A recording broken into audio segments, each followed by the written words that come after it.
Bonjour, c'est Ursule encore. On est le 4 novembre 2023. Alors, je viens sonner la trompette aujourd'hui encore et je viens proclamer le retour de notre Seigneur Jésus-Christ. Amen et alléluia, soyons tous bénis, soyons remplis de sa joie, soyons persévérants en toutes choses et les yeux fixés sur notre Seigneur Jésus-Christ.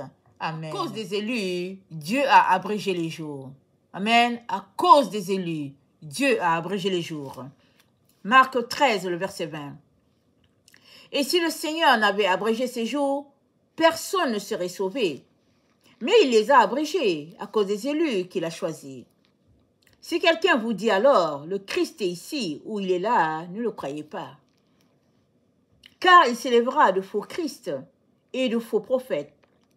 Ils feront des prodiges et des miracles pour séduire les élus, s'il était possible. Soyez sur vos gardes. Je vous ai tout annoncé d'avance. Mais dans ces jours, après cette détresse, le soleil s'obscurcira, la lune ne donnera plus sa lumière, les étoiles tomberont du ciel, et les puissances qui sont dans les cieux seront ébranlées. Alors, on verra le Fils de l'homme venant sur les nuées, avec une grande puissance et avec gloire. Alors, il enverra les anges et il rassemblera les élus des quatre vents, de l'extrémité de la terre jusqu'à l'extrémité du ciel. Instruisez-vous par une comparaison tirée du figuier. Dès que ses branches deviennent tendres et que les feuilles poussent, vous connaissez que l'été est proche. De même, quand vous verrez ces choses arriver, sachez que le Fils de l'homme est proche à la porte. Je vous le dis en vérité, cette génération ne passera point que tout cela n'arrive. Le ciel et la terre passeront, mais mes paroles ne passeront point. Pour ce qui est du jour et de l'heure, personne ne sait, ni les anges dans le ciel, ni le Fils, mais le Père seul.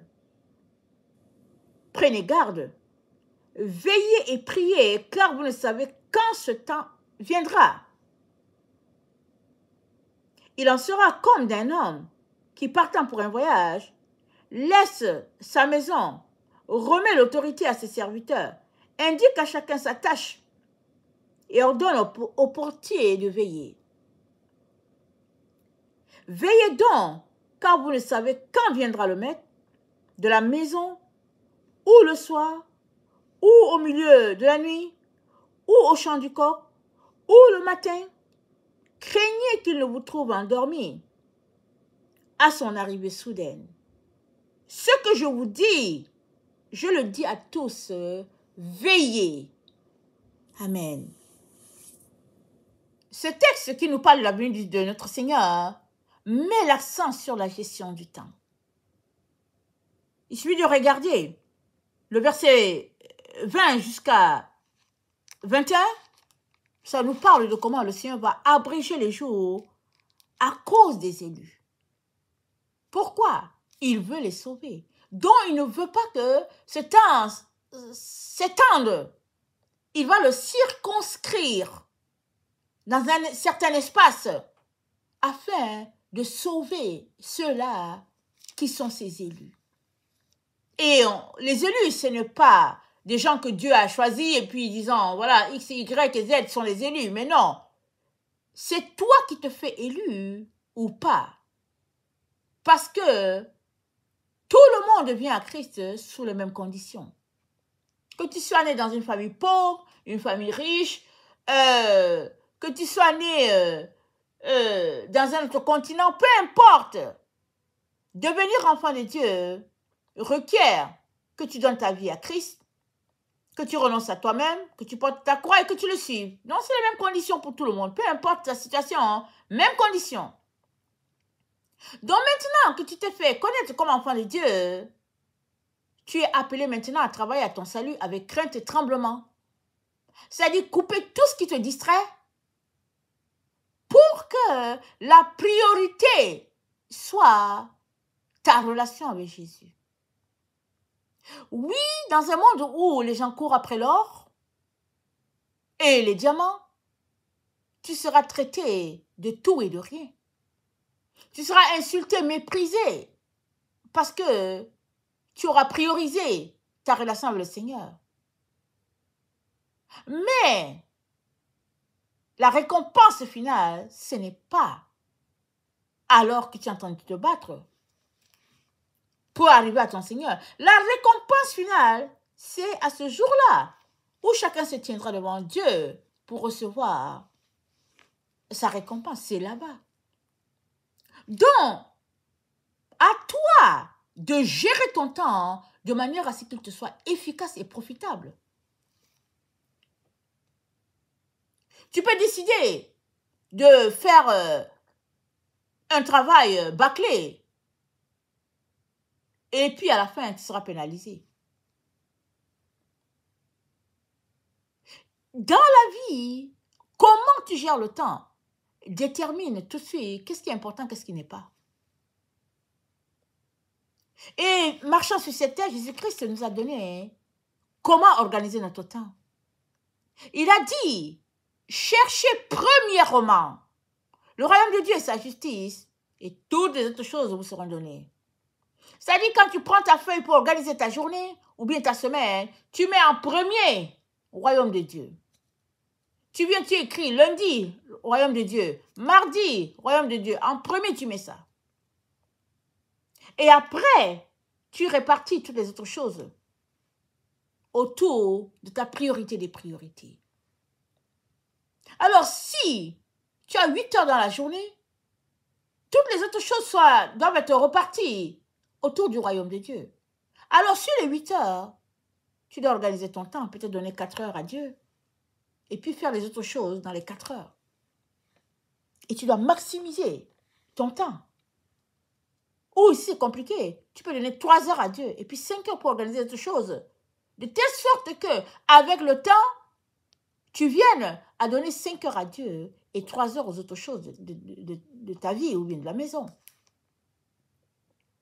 Donc Dieu nous a dit comment organiser notre temps dès en partant. Pourquoi? Parce que l'élément crucial ici, c'est de prendre garde à nous, de veiller et de prier, car on ne connaît pas le temps. Dieu est maître des temps et des circonstances. C'est lui seul qui peut décider que, ah tiens, c'est fini. Le temps que je leur ai alloué est fini, alors c'est l'heure pour mon fils de retourner. C'est Dieu qui décide. C'est pas toi, c'est pas moi. C'est pas les circonstances sur la terre qui décident. Il y a des gens qui sont fatigués d'attendre Jésus parce qu'ils se disent que ça fait longtemps qu'on l'attend et puis bon, voilà, parce qu'ils ont dit son temps sera exactement à telle période et puis là, bon, ils ont arrêté de travailler. Après, ils ont dit, ah non, mais c'est compliqué, il faut que je vive et puis ils retournent encore travailler. Mais ça montre que tu es tergiversant. Si tu as décidé de laisser toutes les choses à côté pour ton Seigneur, c'est que tu lui as aussi laissé le temps d'organiser ta vie et il te le rendra bien. Tu ne peux pas tout avoir dans la vie. Soit tu sers le Seigneur et tu le sers à 100% et tu le sers jusqu'au bout, soit tu sers le monde. Alors, servir le Seigneur, ce n'est pas forcément qu'il faudrait que tu sois pasteur, évangéliste, non. Tu peux être un médecin et puis être en train de servir le Seigneur, c'est-à-dire que tu as donné ta vie pour servir le Seigneur. Je ne parle pas de ces médecins qui se renflouent les poches, qui passent leur vie à voyager pour être des sommités et puis qui remplissent leurs poches, qui disent que ouais, on est chrétien et puis tout ça, on fait l'œuvre de Dieu. Ce n'est pas de ces médecins-là que je parle. Je parle de ces médecins qui sont sur le champ, avec les démunis, les pauvres, ceux-là qui sont dans le besoin, qui donnent leur vie pour sauver les autres, pas pour se renflouer les poches. Aujourd'hui, certains métiers sont tout simplement des métiers pour devenir riche. C'est rare de trouver des vrais médecins. C'est rare. Quand on amène un malade devant à la porte d'un médecin, que le médecin dit, au fait, où est l'assurance, où est l'argent, sinon je ne le traite pas. Ça, ce n'est pas un médecin.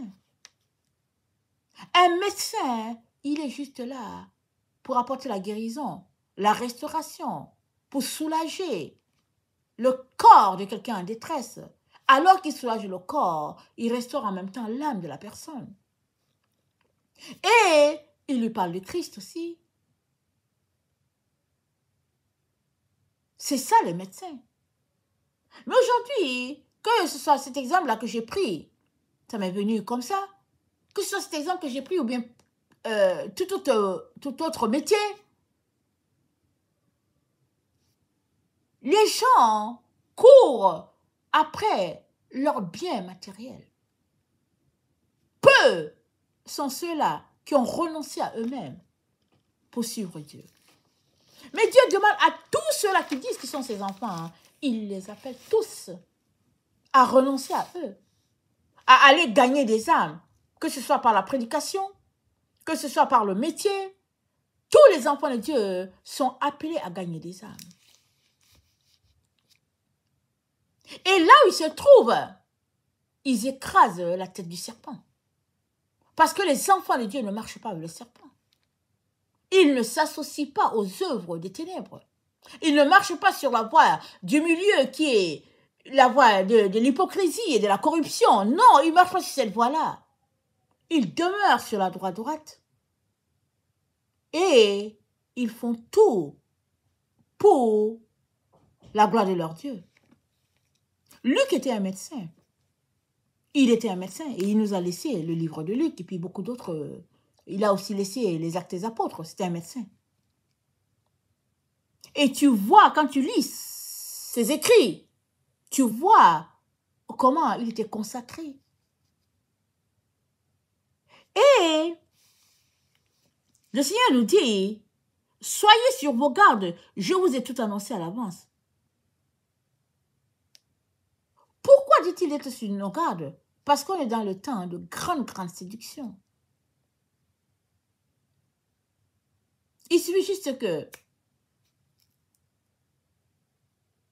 il y a une personne qui veut se renflouer les poches, il se lève, il dit Dieu m'a parlé. Il crée une théorie, et finalement les gens accourent et puis ils s'organisent pour se créer des fortunes. Ils sont remplis. Remplis. Aujourd'hui, on ne reconnaît plus l'église de Jésus-Christ. C'est des églises pour délivrer des démons, des églises pour multiplier l'argent, toutes sortes d'abominations. Mais notre Seigneur a été clair, il n'est pas passé par 4 chemins. Dans Matthieu 7, il a dit, clair et net, au verset 21, « Car là où est ton trésor, là aussi sera ton cœur. » Là où ton trésor est, ton cœur est là. Si ton trésor c'est Jésus, alors ton cœur est avec Jésus, c'est tout. Donc peu importe l'endroit où tu es, Jésus c'est ton trésor. Et qu'est-ce qui te guidera à déterminer ton trésor? Il dit, c'est ton œil. Parce que tu vois avec tes yeux. Tes yeux, c'est ce qui te permet de voir. Mais qu'est-ce qui te permet de marcher spirituellement? Ce sont tes pensées. Quels sont les fruits de tes pensées? Tes pensées sont-elles les pensées de Dieu? Alors tu arriveras à Dieu. Parce qu'il est ton trésor. Tes pensées sont-elles les pensées du monde? Alors tu iras dans le ventre du dragon et puis ça va s'arrêter là. Tu feras ce que tous les gens du monde font. En train de courir après une certaine richesse, après un certain bonheur, après une certaine gloire fanée. Tu vas te retrouver là. Parce que ce sont tes pensées qui t'orientent, qui te dirigent dans cette direction. Mais à ses enfants, Jésus-Christ a dit, prenez garde à vous-même. Parce que la séduction est rampante sur la terre. Au verset 23, je suis là, toujours à Matthieu 27, à Matthieu 7, le verset 23. Mais si ton œil est en mauvais état, tout ton corps seras dans les ténèbres. Si tu es presbyte, myope, astigmate, peu importe les différentes maladies, si tu as ça, il te faut des lunettes pour ajuster ta vue, sinon tu ne verras pas bien. Tu verras croche, tu verras tordu. Alors que la chose est normale, mais tu la verras autrement.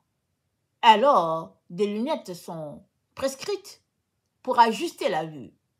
De la même manière, si tes pensées sont tordues et ne sont pas les pensées de Jésus, elles vont te conduire loin de Dieu.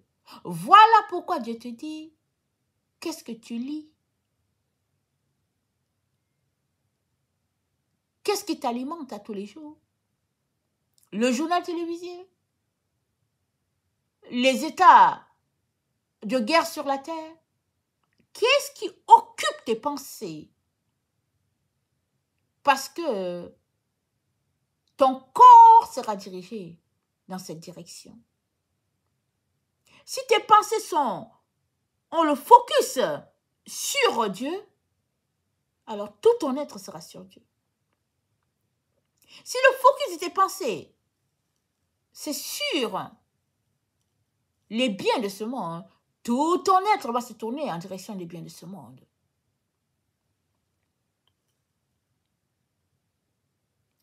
Verset 24, nul ne peut servir deux maîtres, car il haïra l'un et il aimera l'autre, ou il s'attachera à l'un et il méprisera l'autre. Tu ne peux pas servir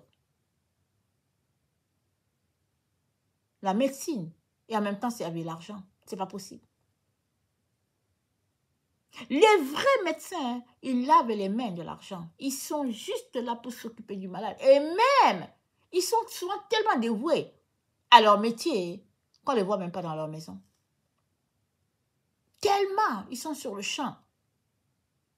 Parce que on les a appelés à la rescousse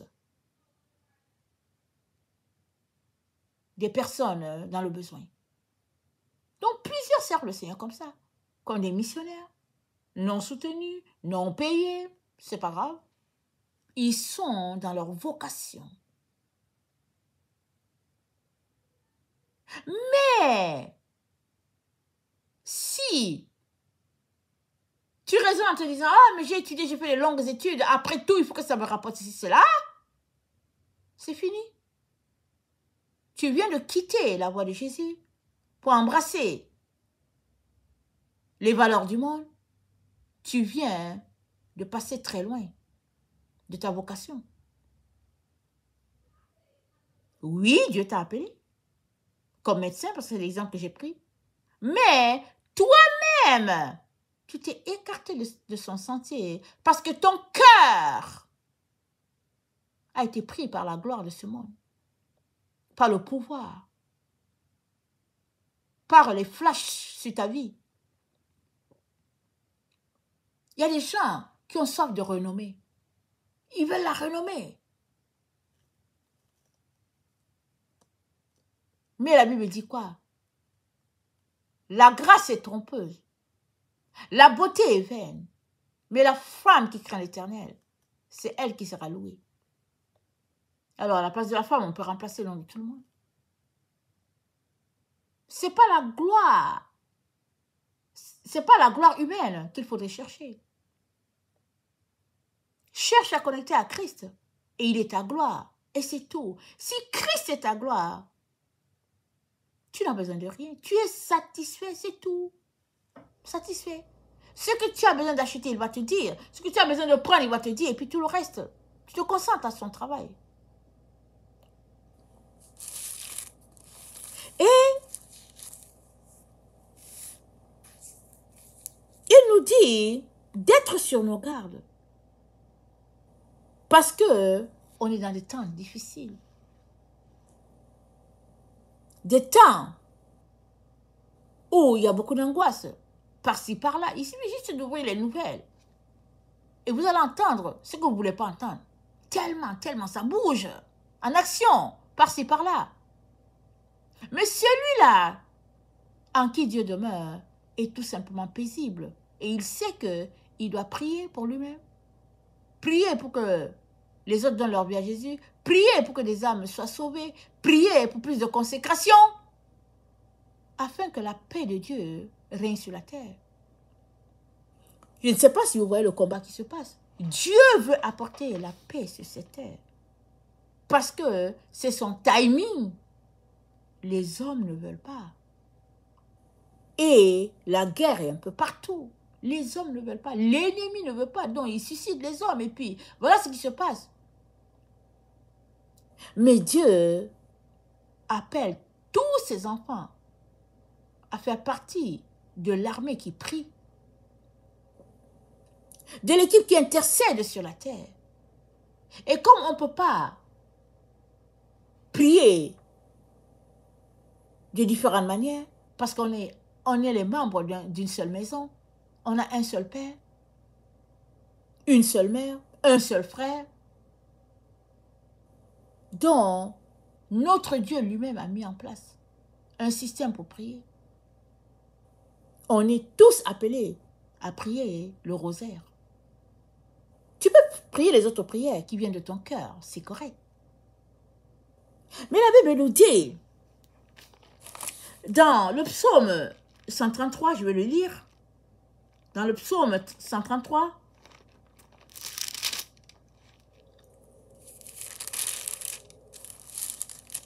c'est dit, voici, oh, qu'il est agréable et qu'il est doux pour les frères de demeurer ensemble. C'est comme l'huile précieuse qui répandue sur la tête, descend sur la barbe d'Aaron, qui descend sur le bord de ses vêtements. C'est comme la rosée de l'Hermon, qui descend sur les montagnes de Sion. Car c'est là que l'Éternel envoie la bénédiction, la vie pour l'éternité. Le rosaire, c'est l'arme que Dieu a trouvée pour unir tous ses enfants sur toute la terre. Il y a des gens qui racontent n'importe quoi sur le rosaire. Moi, je n'ai pas été catholique. Donc, je ne sais pas ce qui a été enfanté de ce rosaire. Ça, c'est pas ça qui est important. Ce qui est important, c'est que le rosaire, c'est quoi? C'est je crois en Dieu. Les apôtres l'ont mis sur place. On s'unit aux apôtres. Les apôtres l'ont mis sur pied afin de nous laisser quelque chose. Ils se sont dit, qu'est-ce qu'on va laisser à la génération future? Surtout qu'ils savaient qu'un temps viendrait où la fausseté se glisserait et la voie de la vérité serait égarée, serait perturbée. Ils le savaient. Donc, ils se sont unis. Ils nous ont laissé une confession. Je vous salue Marie. C'est la parole qui est venue directement à la bouche de Dieu à Marie par l'ange Gabriel. Notre Père qui est aux cieux, c'est Jésus-Christ qui l'a appris. Alors, je ne sais pas, qu'est-ce qu'il y a dans cette prière-là qui vient du diable? Je ne sais pas. L'évidence est là. Et maintenant, les différentes stations de la croix, Jésus-Christ les a vécues. On connaît toutes les stations qu'il a vécues. On connaît toutes les 7 paroles qu'il a dites sur la croix avant de remettre son esprit à Dieu. Mais quelle est la partie dans cette prière-là qui n'est pas de Dieu? Y a-t-il quelqu'un qui peut me dire exactement le point de cette prière qui n'est pas de Dieu? Mais les gens vont se lever, vont dire que ouais, oui, toutes sortes d'histoires. Ça vaut pas la peine d'entrer dans ce que les gens racontent qui est faux. Mais maintenant, la vérité, c'est pour qui? C'est pour ceux qui la veulent. Amen. La vérité, c'est pour ceux qui la veulent. Parce que la vérité se tient pour elle-même, elle se tient debout pour elle-même. Elle n'a pas besoin d'aide de la vérité. Elle est proclamée haut et fort par notre Dieu, par les anges et puis par ses enfants. Amen et alléluia. Maintenant, laquelle des parties dans cette prière te dérange? C'est laquelle des parties? C'est déjà sorti, ce sont les paroles qui sont sorties. C'est sorti directement du trône de Dieu. C'est le « je vous salue Marie » qui te dérange? C'est l'ange qui le lui a dit. Et j'espère pour toi que tu l'honores. et que tu la salues à tous les jours? Parce que Dieu l'a jugé digne. Et notre Dieu, c'est un Dieu qui aime la reconnaissance. As-tu vu Dieu qui ne va pas récompenser ses enfants? Il est reconnaissant, notre Dieu. Il a dit, celui qui donne aux pauvres prête à l'Éternel. C'est quoi ça? C'est la reconnaissance. Ça dit, chaque fois que tu as donné à un pauvre, si tu as donné un grain de riz, Dieu va te le rendre. Le jour qu'il te verra, il te rendra le grain de riz que tu as donné aux pauvres. Mais comme l'ennemi a décidé d'égarer les enfants de Dieu, il les a égarés et pas à peu près.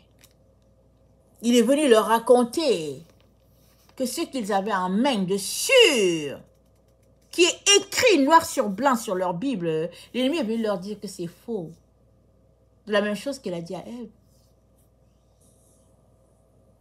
Il a dit à Ève, Dieu a-t-il réellement dit que? Quand on lit cette phrase, on sent déjà un petit bémol là.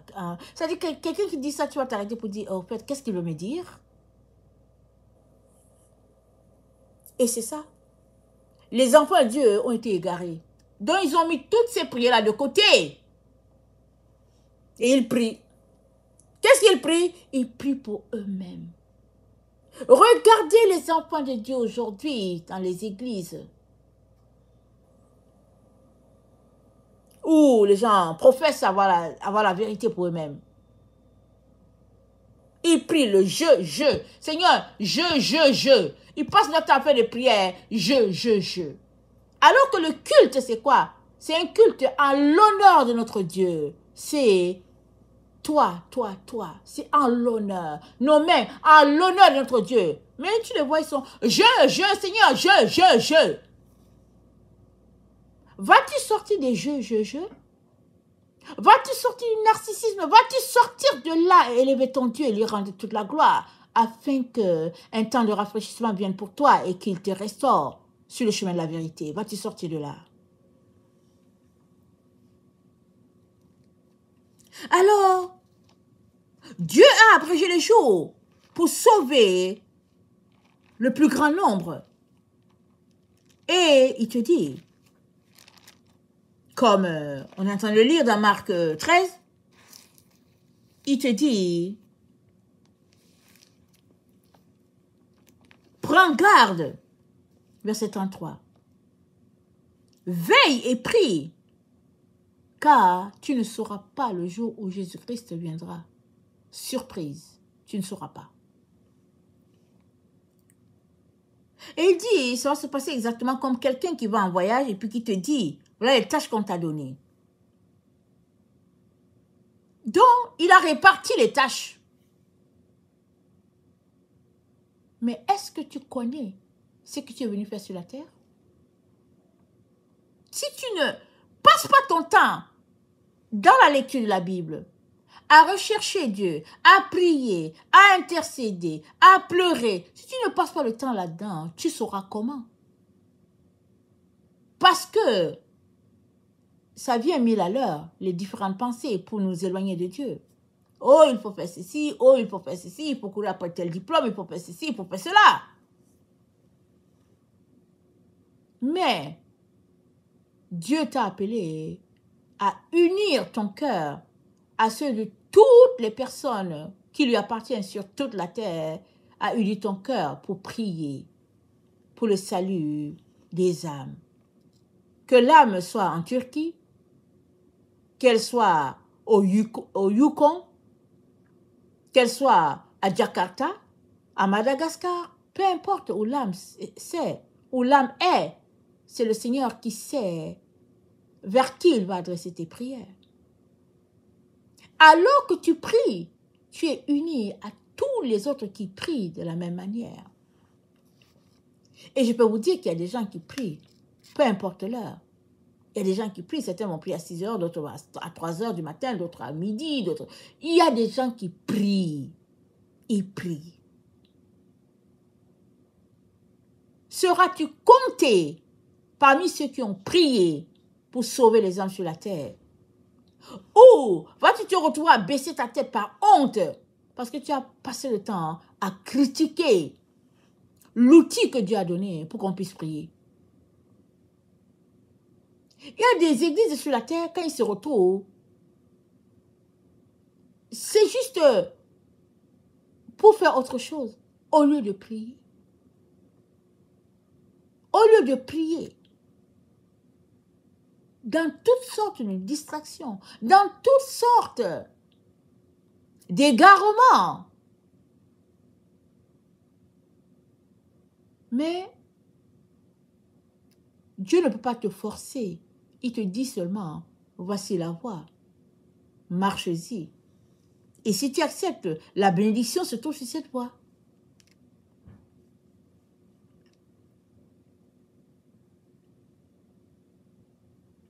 Verset 35. Veillez donc, car vous ne savez quand viendra le maître de la maison, ou le soir, ou au milieu de la nuit, ou au chant du corps, ou le matin. Craignez qu'il ne vous trouve endormi à son arrivée soudaine. Craignez qu'il ne vous trouve endormi.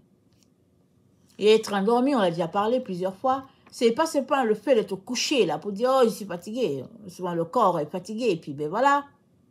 Mais être endormi, c'est le fait d'être noyé par les problèmes de la vie. D'être dosé par ton cellulaire. D'être accablé par une panoplie de notes que tu dois bosser parce que tu dois aller faire un examen qui n'a rien à voir avec la vie que Dieu veut pour toi. Et tu es là. Année après année dans les paperasses pour dire « Ouais, j'étudie. » Année après année, plusieurs sont là, toujours en train de courir après les diplômes. Il y a des personnes, leur satisfaction, c'est juste d'avoir des doctorats. Il y a des continents comme ça sur la terre. Si leurs fils et leurs filles sont docteurs, ils sont heureux, ils sont arrivés. Ils n'ont pas à manger. Ils n'ont rien. Mais le simple fait d'avoir un fils ou une fille docteur, ils sont arrivés. C'est comme le paradis. Comment on appelle cela? L'aliénation.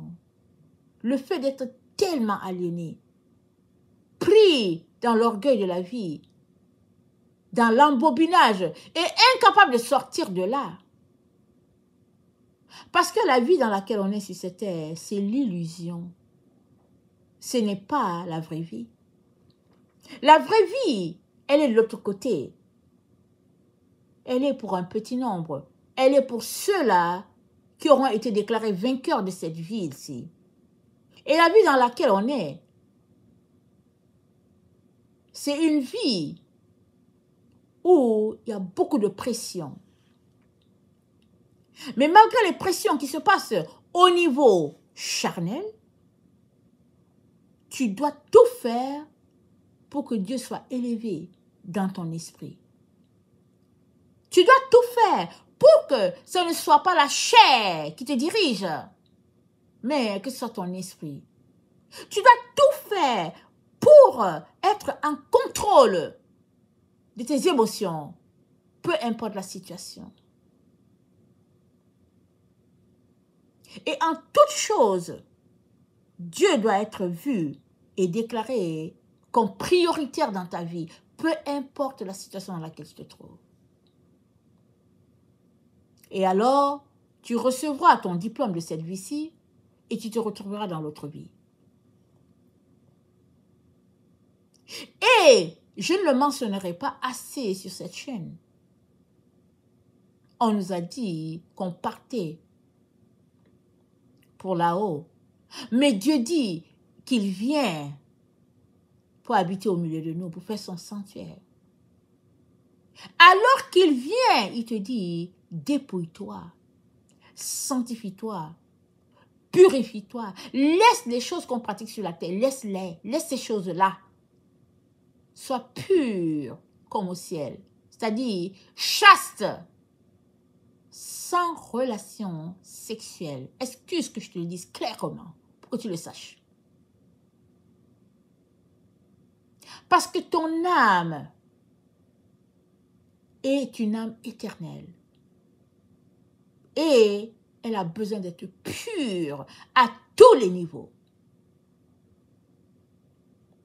Tu ne peux pas t'unir à Christ à 100% si ton corps est dans certaines satisfactions, dans certains plaisirs. Plusieurs n'aiment pas entendre ça.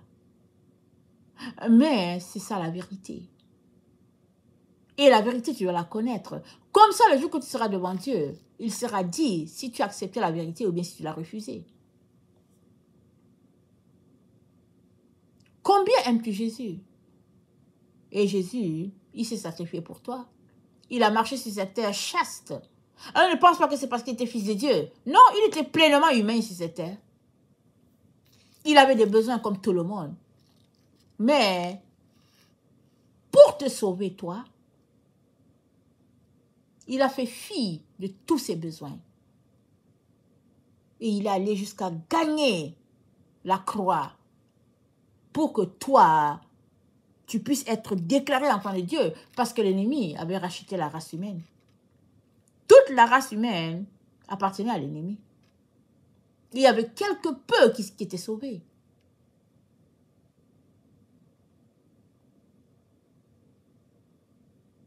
Et Jésus-Christ a payé pour que quiconque veut, la vie éternelle est pour lui.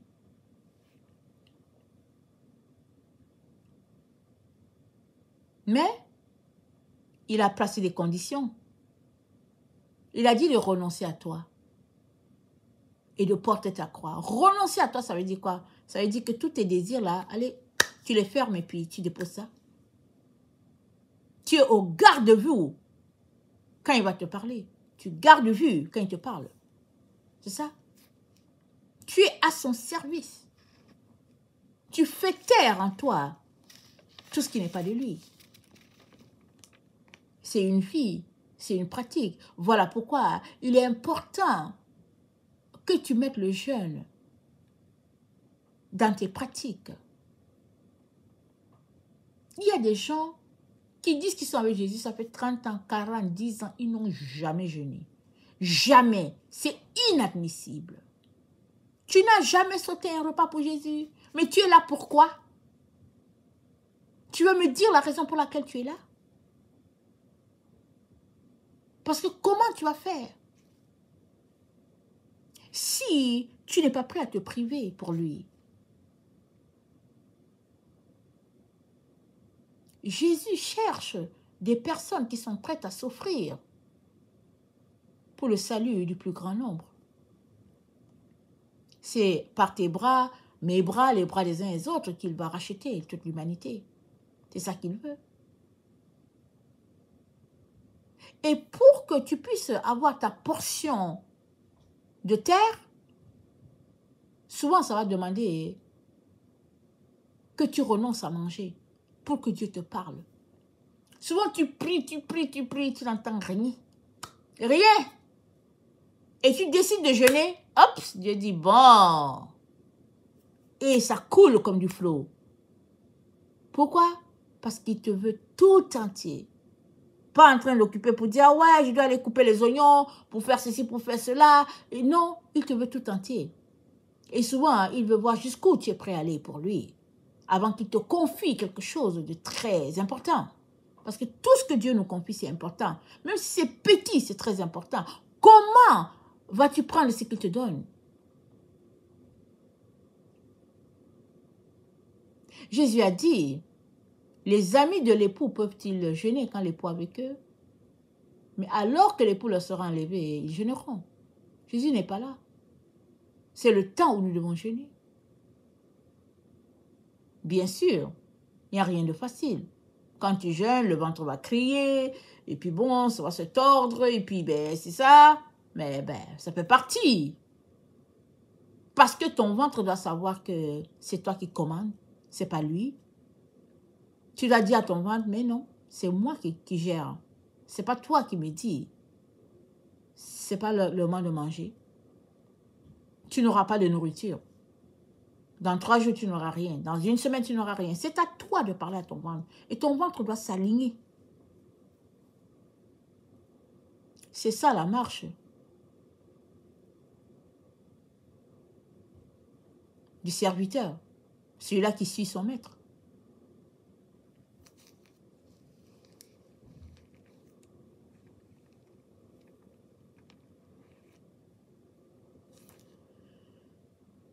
Le verset 31, le ciel et la terre passeront, mais mes paroles ne passeront point. Les paroles de Jésus ne passeront point. Même si cette parole tu n'aimes pas, ça ne passera pas. Toutes les générations diront à Marie bienheureuse. Toutes les générations. Cette parole ne passera pas. Si tu fais partie de ceux qui lui disent bienheureuse, alléluia, tu es béni. Si tu refuses de lui dire bienheureuse, ben c'est dommage pour toi. Elle est bénie pareil. Et cette parole ne passera pas. Parce qu'elle a été déclarée digne de recevoir les honneurs de tous ses enfants sur la terre.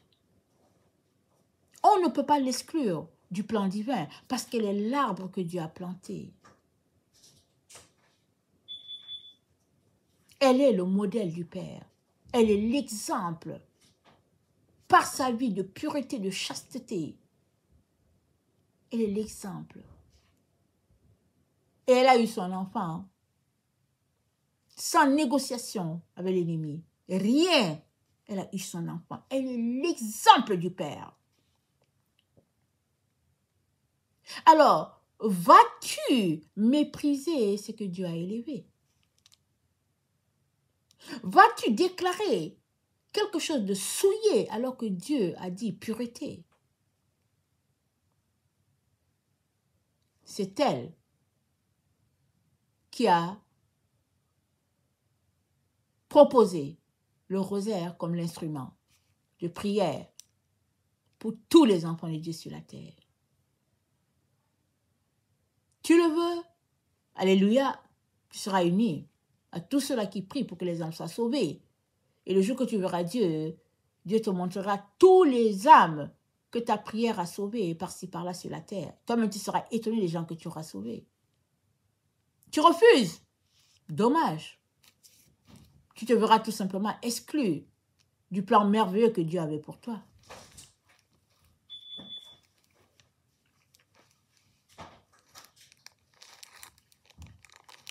Plus que jamais,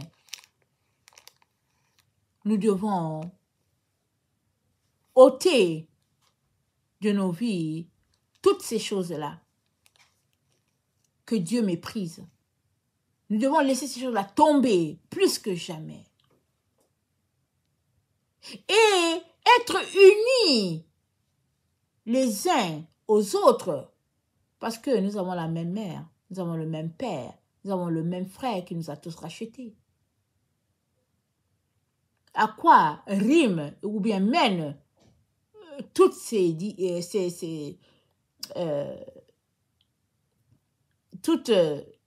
oppositions?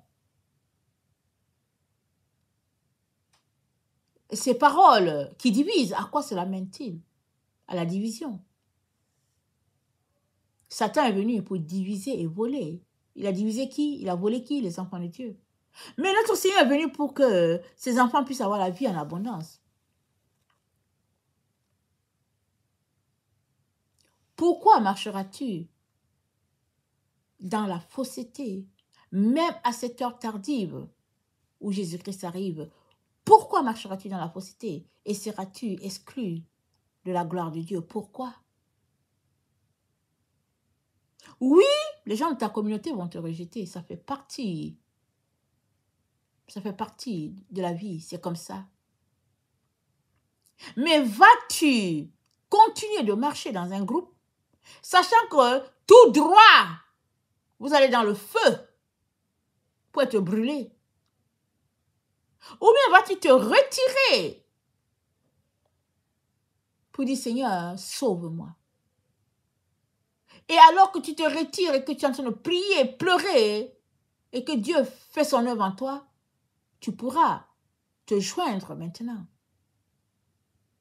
à tous ces enfants dispersés par le lien de la prière pour pouvoir vraiment être un vrai enfant de ton Père.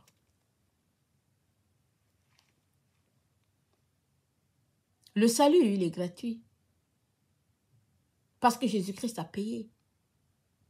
Mais tu as quelque chose à faire. Ne pense pas que tes mains doivent te croiser pour dire, oui, il m'a sauvé, il m'a sauvé. D'accord, il t'a sauvé, mais qu'est-ce qu'il a dit? Si quelqu'un veut venir à moi, hein, qu'il renonce à lui-même, qu'il se charge de sa croix et qu'il me suive. Ça fait les 3 points. Est-ce qu'il y a quelque chose à faire? Oui, il y a ces 3 choses-là à faire. C'est à faire. Depuis le jour où tu lui donnes ta vie, jusqu'à ce que tu fermes tes yeux à cette terre, ces 3 choses sont à faire. Mais si pour toi, suivre Jésus, c'est suivre une religion quelconque, tu t'es égaré. Il y a les religions chrétiennes qui, pour eux, ils délivrent seulement des démons. C'est tout. Il y a d'autres, ils baptisent seulement. Et d'autres, ils font le show dans les différents dons de Dieu. Mais Dieu nous a appelés à une vie simple, très simple. Une vie d'obéissance, de renoncement à soi. Une vie où nous abandonnons les œuvres mortes et nous élevons notre Dieu. Une vie constante dans la présence de Dieu et loin du péché. Et c'est un choix. C'est un choix qui se répète à tous les jours. Que le Seigneur bénisse sa parole. Et qu'il te donne, toi qui es en train de m'écouter, que tu sois un frère, une sœur, qu'il te donne de ne pas passer à côté de ce que Dieu a pour toi. Ce serait dommage que tu aies marché toute ta vie, dimanche après dimanche, que tu aies critiqué le plan merveilleux de Dieu pour te retrouver séparé à tout jamais de ton Dieu. Aujourd'hui, le Seigneur t'appelle encore à la vérité. Marie ne peut pas être exclue de nos vies, c'est pas possible. Si quelqu'un t'a raconté ça et que toi-même tu le crois, alors règle ce problème-là. Par une repentance devant ton Dieu, règle ce problème. Parce que c'est sous ses ailes que nous allons tous trouver refuge. C'est elle qui a vaincu le serpent. Elle a vaincu le serpent. Que le Seigneur bénisse sa parole. Maranatha, Jésus revient. Amen et alléluia. Amen.